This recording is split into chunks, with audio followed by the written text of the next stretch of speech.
Hello, good evening. I hope my voice is audible.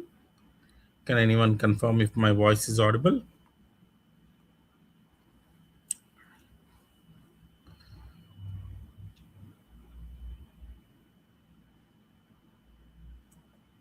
Good evening.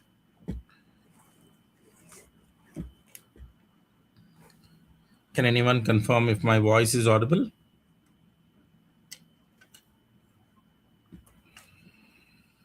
Good evening, guys. Good evening. I'll wait for 2 more minutes. Uh, in the meantime, students will be joining, people will be joining, and today's topic is very interesting, which is pharmacovigilance interview-based questions for freshers, including definitions, ICSR case processing, regulatory reporting timelines, all those aspects we are going to discuss today.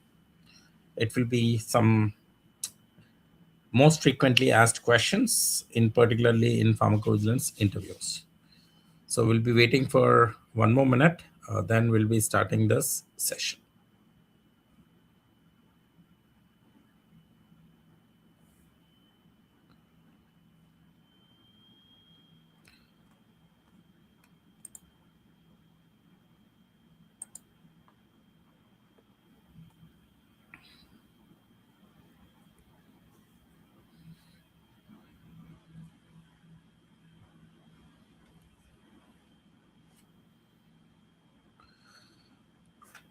Okay, I think it's a time for us to start with the pharmacovigilance interview questions, most frequently asked questions.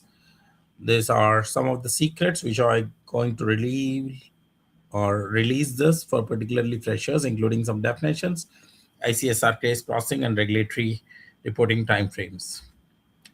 So before I start, I wanted to let everyone knows that we are going to conduct a live masterclass on Python for clinical research and data analysis. And the future of clinical research is driven by data automations and also data cleaning, validations, analysis, and visualizations. Python is the best tool which is being used for data validation, cleaning, analysis, and also data visualization. The session is going to happen tomorrow, that is 18th July 2026 from 6 to 8. Please do get registered. The scan code is being given here. You can understand the growing demand of Python and certificate of participation and hands-on exercise of clinical trial data and also analysis, visualization, and the validation. So this is my company profile, Clinosol Research Private Limited, a clinical research training resource consulting organization, job ready professionals, and we have 7+ years of experience building clinical research careers. We train on clinical research, CDM, PV, medical writing, regulatory affairs, clinical SaaS, and also on AI, ML, and also we train on TMF, CSV, also monitoring also, and we provide a lot of trainings for corporate companies, students, university workshops, and some master classes and boot camps which are being conducted back to back. There's milestone in numbers. We have reached more than 50,000 children, students, and 5,000 students were trained. We have a 93% plus placement record, and we got 2,000 plus internship, 100 plus workshops, 100 plus collaboration, 500 plus presentations were being delivered, 50 blogs were being published, and 100 plus review articles were being given. And we are the only organization which is 47,000 followers in LinkedIn and 13 awards, and we are in India and as well as Canada. So this is based on some numbers which we wanted to provide. So we are jumping into the main aspect, which is core definition. 4 questions asked more almost in every entry level of PV interviews. The first and foremost question, the basic question, that what is called as pharmacovigilance. If you split the pharmacovigilance, it's a Greek and Latin word, which is pharmaco and also vigilance. The pharmaco is the drugs, and vigilance is you are to keep a watch. So that's you are called as pharmacovigilance. And the pharmacovigilance is having the 4 words, particularly 4 words as per WHO. The definition looks like this, that what exactly is pharmacovigilance? The signs and activities that are relating to detection, assessment, understanding, and prevention of adverse events or drug-related risk. The drug-related risk, it can be PQCs, product quality complaints, or drug-related problems, including the lack of efficacy or overdose or misuse, abuse, any other kind of reactions which are happening, not exactly the adverse events. This is a WHO definitions. There might be some questions. What is the goal of pharmacovigilance, scope of pharmacovigilance, and output of pharmacovigilance? The goal and objective of pharmacovigilance is protect the patients, supporting the safe and rational use of medicines, because the rational use of medicines, the right drug, right dose, right dosage, right duration, right time, right amount of things, all those things are being discussed in rational use of drugs to protect the patients. The scope of pharmacovigilance, entire life cycle. Most of times you might think that pharmacovigilance only comes in market, but it comes from clinical trial phase 1 to phase 2 to 3 and 4, and also till the market is in the drug. So entire life cycle from the clinical trials throughout the post marketing. And what is an output? The continuous benefit and risk evaluation for every product. So that's your first question. What is pharmacovigilance? What is the goal? What is the scope? And what is the outcome or output of the pharmacovigilance? This is the primary questions which are being asked in interviews. The one more primary questions every time interviewers ask you in interview in pharmacovigilance is, what is the basic difference between an AE and ADR? So AE, the full form of AE is adverse event. The full form of ADR is adverse drug reaction. So now there is a difference between an adverse event and adverse reaction or adverse drug reaction. Sometimes ADR or ADR is vice versa used. It's a synonymous word. So what exactly is difference? So what exactly is AE? So AE is any untoward medical occurrence in a patient given with the medicinal products, might be no causal relationship. It's not casual, it's a causal relationship. Causality. So it might be related, might not be related. Now, say for example, patient of drug X breaks leg in road accident. It might be related, might not be related. If a drug is sedative, it might have been happening an accident and it might be related. Not necessary. It 100% you can't say, or you cannot say that the probability of adverse event with the causal relationship is certainly related or probable or plausible. It is most likely unlikely or might be. But while adverse drug reaction is a little bit opposite toward that, any noxious and unintended response where the causal relationship is at least reasonable possibility. So it means that it is a possibly related to drug. One is maybe, may not be related. So adverse event is maybe, may not be related to drug, and adverse drug reaction is possibly related to drug. Example, rash appearing after starting a drug X might be drug X is hypersensitivity reactions, and it can give you. So there is a statement which every time interviewers might ask you, every ADR is an AE, but every AE is not an ADR. So this is very interesting statement.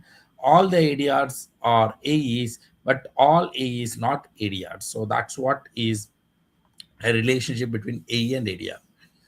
So now the third question, this question can be asked typically in a very different versions. What makes adverse event serious, or what is serious adverse event, or what is serious reactions, or how many criteria are there in serious adverse event? So multiple questions can be given, or multiple questions can be asked, but most of answers are one. So what exactly is adverse event makes to serious adverse event? So 6 criteria are there, 6 seriousness criteria are there as per ICH E2A. So ICH has a subsections of E6, E2, E3 like that, E1 to E20. So now where it is E2, it means that it's a pharmacovigilance guidelines. E2, you have E2A to E2F. E2A is expedited reporting. E2B is your data points to be used. E2C is PEBRAR. E2D is the data elements used for marketing expedited reporting. E2E is pharmacovigilance planning. E2F is DSUR. While 6 seriousness criteria, when adverse event falls under this 6 criteria as an outcome of adverse event, it's not that the adverse event terms are this, outcome of adverse event can lead to this. So there are 6 criteria. The first one is death. The second one is life-threatening. The third one is prolongation and hospitalization, and also initial or prolongation of hospitalization. The initial hospitalization should be 24 hours. Persistent disability or incapacity. And fifth one, congenital anomaly or birth defect, where Apgar score is taken into consideration, and any other medically significant event, any adverse event which does not fall into any of this criteria, but if it does not been given treatment, if you don't give treatment, then it falls under this 6 criteria. So if there is no treatment provided, say for example, I'll give a best example of asthma. If asthma is not being treated properly, then it can lead to the 6 criteria. So there are 6 criteria.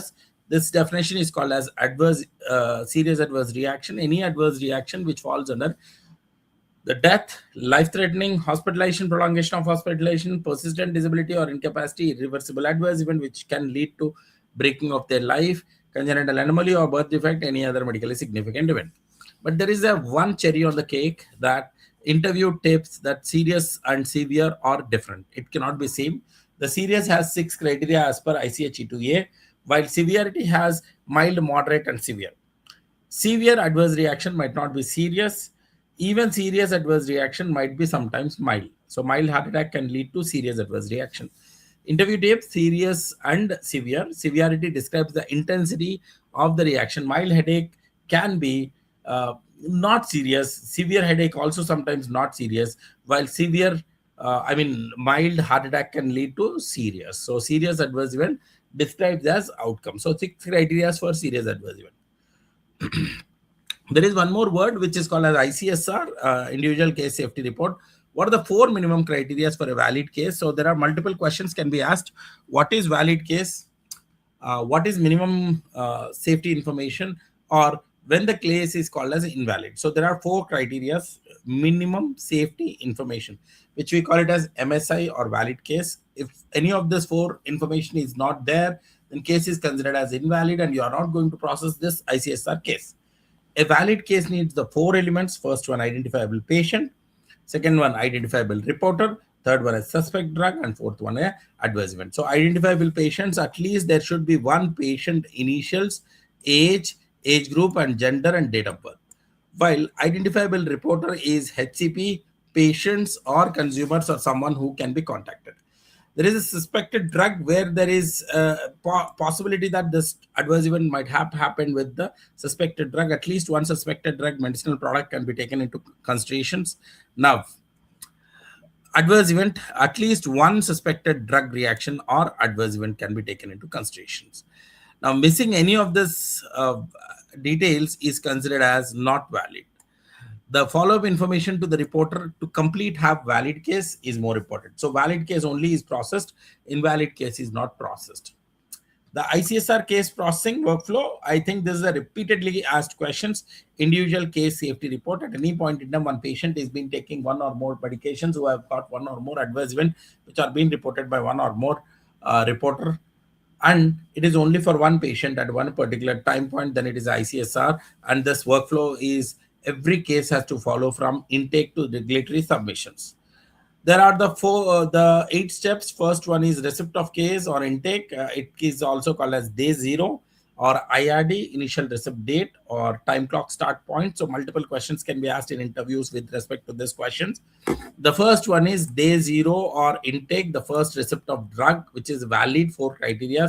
Second one, prioritization, validity check and triage. Duplicate search will do it, seriousness and expectedness, where you will check for the prioritization or classification of the case. The third step is your booking, which is data entry in safety database, including Argus and ARIS-G. The fourth step is MedDRA, which is worldwide accepted for MedDRA coding. The PTE, SOC, HLGT, and all those aspects comes into picture. The fifth step is storytelling and narrative writing of the each individual serious unexpected related cases, which has immediate attention to be made. Sixth step is medical review and causality, which is already we have discussed about how causality can be taken into considerations, including algorithms and including human reviews. The seventh step is your quality check or quality review. And last step is submission and reporting of the case to the regulatory authorities for getting approval. So there is one more question which has been asked repeatedly. What is MedDRA and how it is used in case processing? So any term of adverse events or medical history or patient histories or so many confusions with the small mistakes, the data stabilization, standardization, and for all the countries, it's very difficult. So that's why we got something which is MedDRA and how it is used in case processing. So MedDRA comes in data entry. The MedDRA Medical Dictionary for Regulatory Activities, the standardized terminology used to code adverse events, indications, and medical history. One of the question which has been repeatedly asked in interviews is, what is the scope of MedDRA? MedDRA can code medical histories, diseases, indications, and also your medical histories and searchable worldwide. And in case processing the code verbatim, which at the LLT term or aggregate reporting, you will process this and you will submit this details. So the hierarchy of MedDRA, the first one is system organ class, which is SOC. The second one is HLGT, high level group term. Third one is HLT, high level term. Fourth one is preferred term. And fifth one is LLT, which is low level term. Now, there is one more question. How can you make the causality assessment, name the WHO, UMC categories? The Uppsala Monitoring Committee, because PVPI also uses Uppsala Monitoring Committee and WHO standards. There are 6 criteria. The first one is anything which is possible time. So the time relationship can't be ruled out. Second one, positive D-challenge. When the drug is stopped, adverse event stop. Might be there is re-challenge, positive re-challenge, re-administration of drug and re-challenge of adverse event.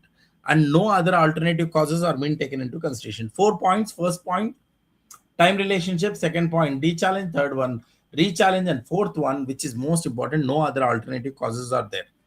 The second one is probably likely, which is one more time, reasonable time frame, unlikely for other causes. It might be positive de-challenge, but re-challenge is not being given. The third one is possible, the reasonable time, but could not have explained by that drug. It can be from other drugs and diseases. Alternative causes are so strong, possibility might be ruled out. Unlikely, so improbable timings, other explanation is more possible. Other companies are giving this adverse event. Conditional, more data is needed for proper assessment. And last one is unaccessible information, which is insufficient or contradictory, can be taken into consideration. So in a nutshell, WHO, first one, certainly, probably, possibly, unlikely, conditional, and unaccessible. Regulatory reporting timelines, almost every interview they're asking this question, what are the regulatory reporting timelines? So now say, for example, SUSAR, suspected and expected adverse drug reactions, it takes 7 days, initial report and follow-up. Other SUSARs in clinical trial, it takes 15 days, including serious, unexpected, and related. Serious post-marketing, 15 days. Non-serious, in particularly Europe, 90 days. And day 0, it is clock start point or IRD. When is the day 7 reporting required instead of 15 days? So when, because patient has died and life-threatening, and also patient has a kind of an initial report due to 7 calendar days have to be completed with them follow-up of 8 calendar days. So this is FDA 15-day alert 21 CFR part 314 BO. What is PSUR and PEBRAR? How often they are being submitted? So PSUR and PEBRAR is more deeper aspect, which is called as aggregate reporting, periodic safety update report. PEBRAR is periodic benefit risk evaluation report. So now the PSUR, periodic safety update report, cumulative post-marketing surveillance every 3 years. While PEBRAR, the modernized PSUR under IC or E2C or R2, primary focus from listening cases to evaluate the overall benefit. So there is one more thing, which is DSUR, developmental safety update report. The clinical trials, wherever you're conducting, they can do some DSUR studies. The common fresher mistake interview, they'll get confused with serious and severe. Don't get confused. Saying ADR and AE are the same, this is also big blunder. Not working or not knowing what is day 0 IRD or time clock start point, because there is no value if you take also because we have the stringent timelines and also the companies are very big. Memorizing without examples, interviewers probe with the scenarios, practice applying each definition and get clear your interview. Ask your question enough, drop your question in the chats and subscribe to our next session, scenario-based PV interview questions. With that, thank you so much, everyone who have joined. I wanted to invite everyone to participate in the Medicover Hospital, and also I would request everyone to participate Usmania University for one more session tomorrow at 10 o'clock. So with that, I would like to thank all the people who are carefully listening to my session. So thank you so much. I'm open for any questions.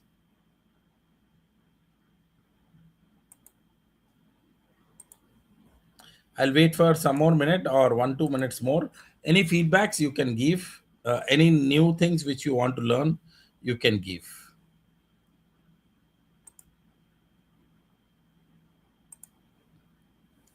Any other questions or any comments anyone have? I'm accessing the comments. You can ask questions in the comments. If anyone have any questions, you can ask and we will be happy to answer any kind of questions. In chat box, I am able to review the sessions. If anyone have any questions, you can ask me.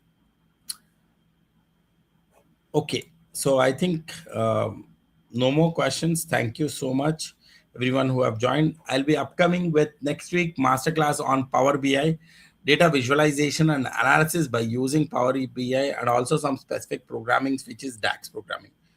So till then, thank you so much. Have a nice, wonderful weekend. Have a nice day. Thank you.